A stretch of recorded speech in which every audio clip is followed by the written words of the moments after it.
Hello and welcome to Cooking with Lauralee. I am Lauralee. Today I am so delighted to share with you my coconut curry chicken skewers. They are rich in color and especially in flavors. This is what I came up with as I was experimenting in the kitchen, and I must say I was extremely happy.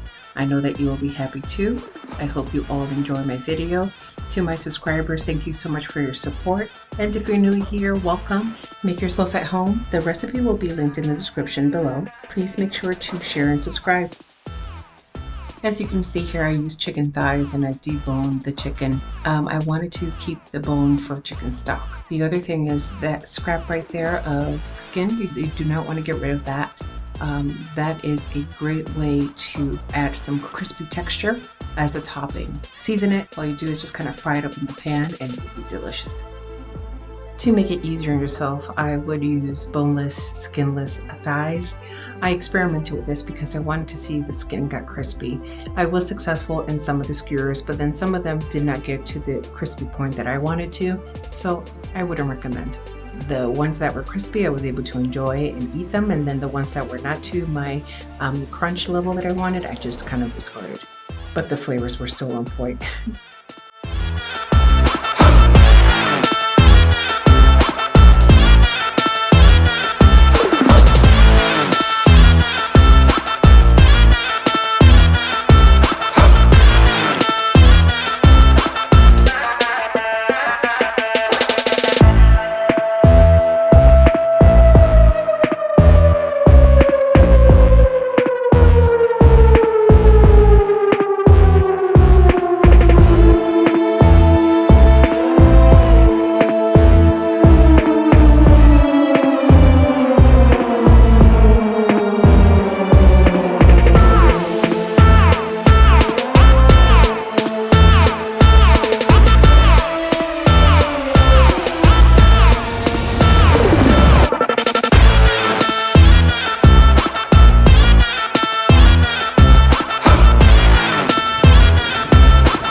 So here goes my Guava BBQ sauce in the Talenti cup.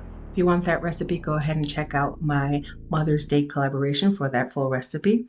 However, this recipe for the coconut cream, I'll link it in the description below.